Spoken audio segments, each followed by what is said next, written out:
नमस्कार मित्रांनो, महिलांसाठी ई पिंक रिक्षा ही योजना सुरू करण्यात आलेली आहे। याचा GR सुद्धा आलेला आहे। महिलांना आता ई रिक्षा मिळणार आहे। यासाठी कागदपत्रे काय लागणार, पात्रता काय आहे, कोणत्या महिला अर्ज करू शकतात, अटी काय आहेत, हे संपूर्ण माहिती या व्हिडिओच्या माध्यमातून आपण समजून घेणार आहोत। त्यापूर्वी चॅनलवर नवीन असाल तर चॅनलला सबस्क्राइब करून ठेवा, ज्याच्यामुळे तुम्हाला अशीच नवनवीन माहिती भेटत राहील। चला तर मग मित्रांनो, व्हिडिओला सुरुवात करूया।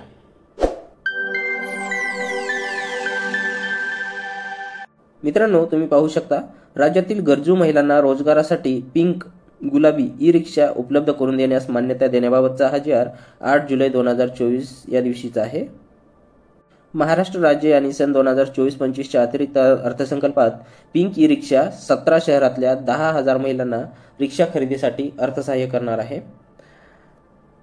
राज्यातील महिला व मुलींना रोजगार निर्मितीस चालना देणे, त्यांचे आर्थिक सामाजिक पुनर्वसन करणे, स्वावलंबी आत्मनिर्भर करणे, सशक्तीकरणास चालना देण्यासाठी तसेच महिला व मुली यांना सुरक्षित प्रवास करणे यासाठी नोकरी तसेच रोजगाराच्या जास्त संधी उपलब्ध असलेल्या मुंबई उपनगर, ठाणे, पुणे, नाशिक, नागपूर, कल्याण, अहमदनगर, नवी मुंबई, पिंपरी, अमरावती, चिंचवड, पनवेल, छत्रपती संभाजीनगर, डोंबिवली, वसई, विरार, कोल्हापूर व सोलापूर या शहरात इच्छुक महिलांना रिक्षा खरेदी करण्याकरता अर्थसहाय्य व चालविण्यासाठी इतर सोयी सुविधा उपलब्ध करून देण्यासाठी राज्यातील गरजू महिलांना रोजगारासाठी पिंक गुलाबी ई रिक्षा ही योजना राज्यात लागू करण्यास मान्यता दिलेली आहे।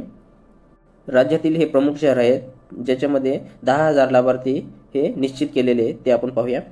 मुंबई उपनगरमध्ये 1400 लाभार्थी असणार आहेत, ठाणेमध्ये 1000, पुणे 1400, नाशिक 700, नागपूर 1400, कल्याण 400, अहमदनगर 400, नवी मुंबई 500, पिंपरी 300, अमरावती 300, चिंचवड 300, पनवेल 300, छत्रपती संभाजीनगर 400, डोंबिवली 400, वसई विरार 400, कोल्हापूर 200, सोलापूर 200 असे टोटल हे 17 शहरामध्ये 10,000 लाभार्थी हे या योजनेचा लाभ घेऊ शकतात।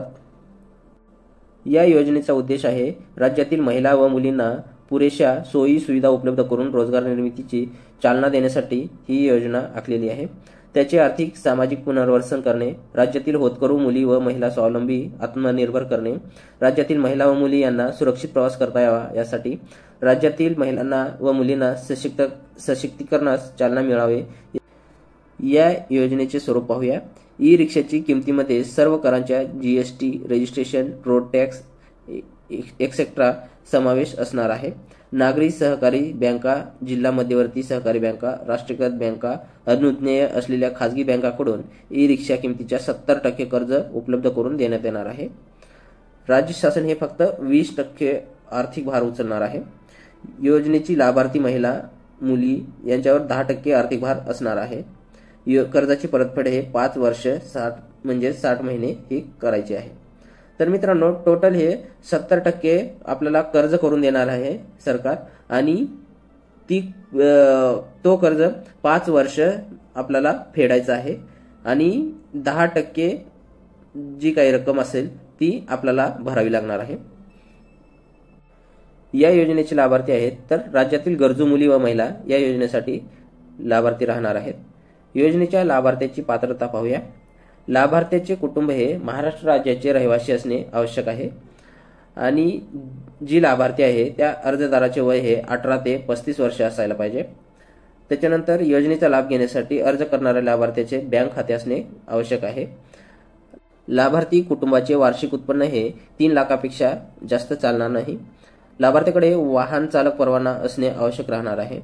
विधवा कायद्याने घटस्फोटित, राज्यगृहामधील इच्छुक प्रवेशित, अनाथ प्रमाणपत्र प्राप्त युवती, अनुरक्षणागृह, बालगृहातील आजी माजी प्रवेशित यांना प्राधान्य देण्यात येणार आहे। तसेच दारिद्र्य रेषेखालील महिलांना सुद्धा प्राधान्य देण्यात येणार आहे। म्हणजे ज्यांच्याकडे पिवळे रेशन कार्ड आहे त्यांना या योजनेमध्ये प्राधान्य देण्यात येणार आहे। मित्रांनो, या योजनेसाठी तुम्हाला कागदपत्रे काय लागणार आहेत ते आपण पाहून घेऊया। या योजनेसाठी तुम्हाला ऑनलाईन अर्ज करायचा आहे। लाभार्थ्याचे आधार कार्ड असेल तर आधार कार्ड किंवा पॅन कार्ड असेल तर पॅन कार्ड दोन्हीपैकी एक चालणार आहे।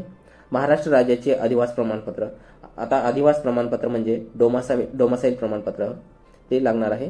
कुटुंब प्रमुखाचा उत्पन्नाचा दाखला, तो उत्पन्नाचा दाखला हा 3 लाखापेक्षा कमी असायला हवा।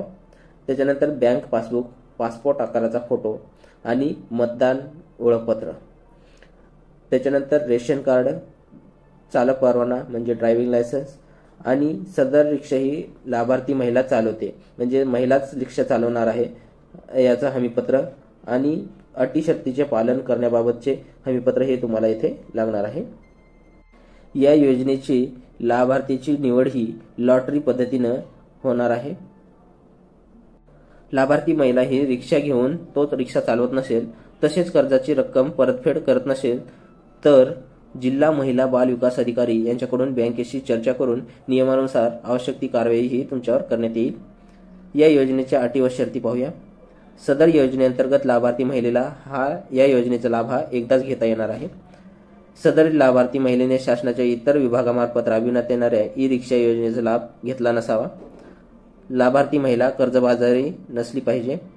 कर्जफेडीची संपूर्ण जबाबदारी ही लाभार्थी महिलेची राहणार आहे।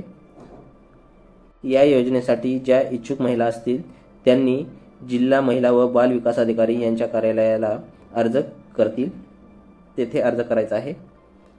त्याच्यानंतर तुम्ही तो रिक्षा चालवत आहे का नाही याची तपासणी करण्यात येईल, अशी जबाबदारी ही वाहतूक नियंत्रण पोलीस विभाग आणि परिवहन विभागाला देण्यात येणार आहे। तर मित्रांनो, अशा प्रकारची ही महिला ई पिंक योजना म्हणजेच गुलाबी योजना होती। याची लिंक मी डिस्क्रिप्शनमध्ये दिलेली आहे, ती तुम्ही सविस्तर पाहून वाचून घेऊ शकता। धन्यवाद मित्रांनो। जय हिंद, जय महाराष्ट्र।